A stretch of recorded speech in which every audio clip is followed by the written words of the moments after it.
Well. Good afternoon, West Ham fans. It's Friday. We've done another week. Congratulations, everybody.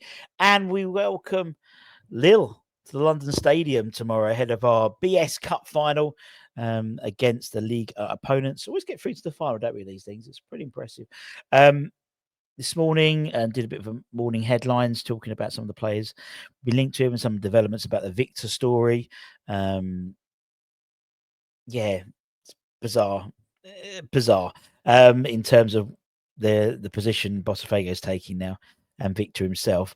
Lunchtime we did our Have Your Say Friday.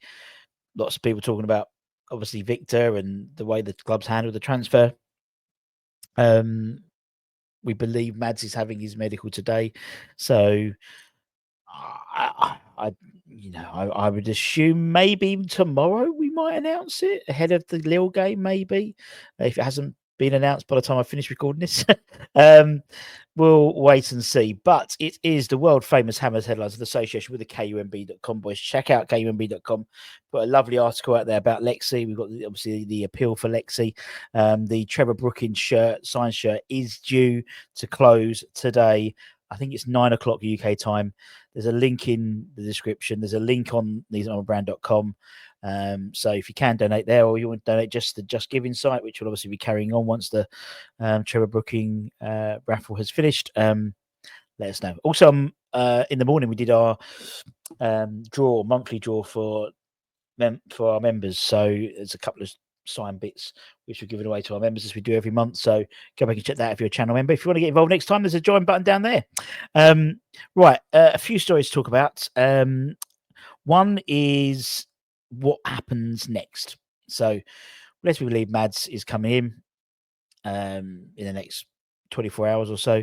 And then it's believed that the club will be going balls out for midfield targets. Now, we've been linked to a number of players. Oh, I pressed the wrong button, sorry. That's better. We've been linked to a number of players.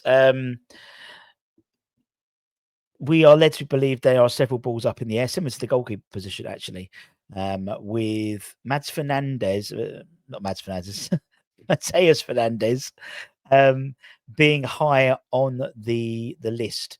According to several sources, including the journalist Sebastian Vidal, they say that the 21-year-old is a serious option for the Hammers, and the concrete move is being considered, but competition is high. We know there's about a dozen clubs interested in him.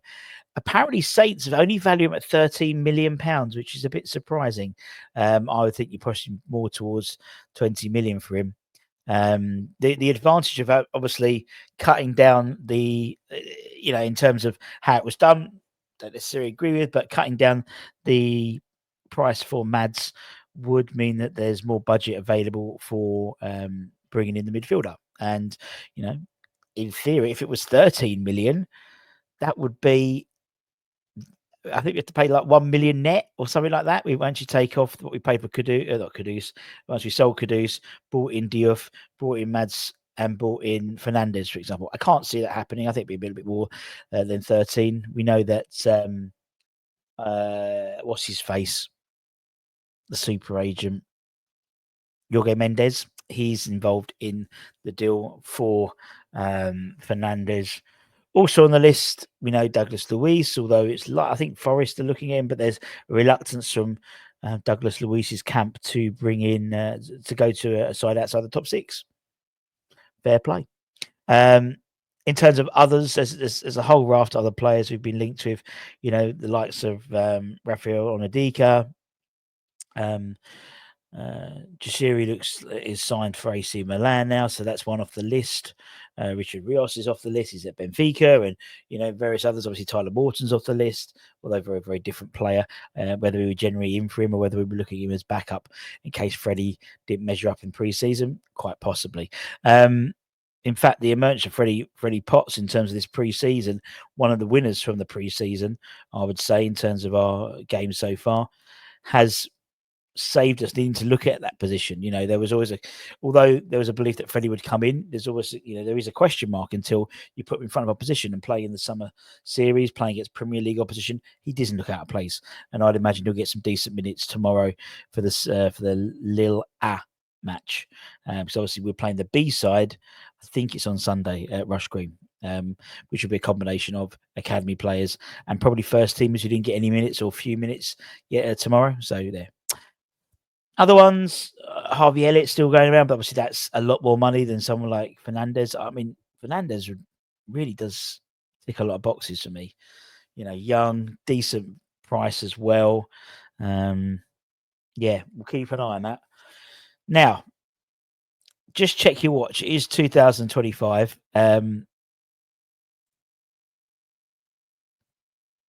Would be linked again. It wouldn't be a transfer window without a link to Youssef En-Nesyri. Obviously, not at Sevilla now, at Fenerbahce, Jose Mourinho's Fenerbahce. And yeah, according to reports coming out of my favorite Spanish news outlet, Fes West Ham are showing an interest in the former Sevilla striker. I mean, he was famous when we had COVID. You know what I mean? In terms of being linked, that was 5 years ago.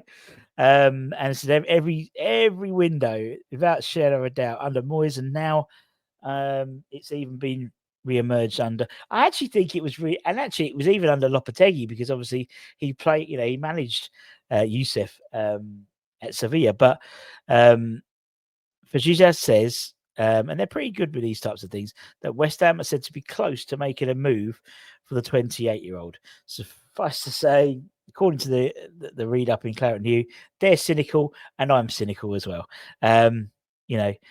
We've probably just got enough budget left for a midfielder without signing a free midfielder as well. I could see as well, but spending money to buy a first 11 midfielder. The numbers about £40 million or euros were quoted in the article.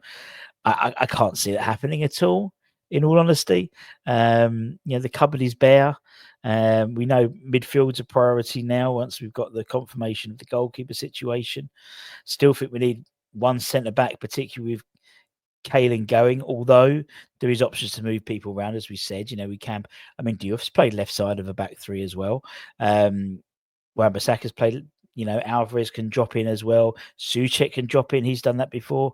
So there are options there. And, I'm not saying we're totally, bereft of options. Plus kids in the academy, Edris, Ezra, people like that could come up.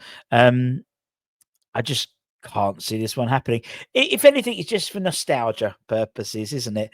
It wouldn't be a transfer window unless we've been linked with Youssef En-Nesyri, wouldn't it? It's a gift that keeps on giving. Someone asked what the list is now. Have I put En-Nesyri on this list, actually? This is the current list. I need to put Youssef En-Nesyri on there as well. So it's 201. 201 players we have been linked with in this transfer window. Absolutely radio rental. And it's not even up to date because I haven't put Arwen on. I've got 201. Crazy. Absolutely crazy. And that's it, my friends. Don't forget to check out 𝗛𝗏𝗏brand.com for latest news, reviews, and opiniones. And as I said, we'll be back tomorrow. We'll have match day morning. Probably we'll do a review show immediately after outside the ground. So if you see me walking around, come over and say hello and have a chat.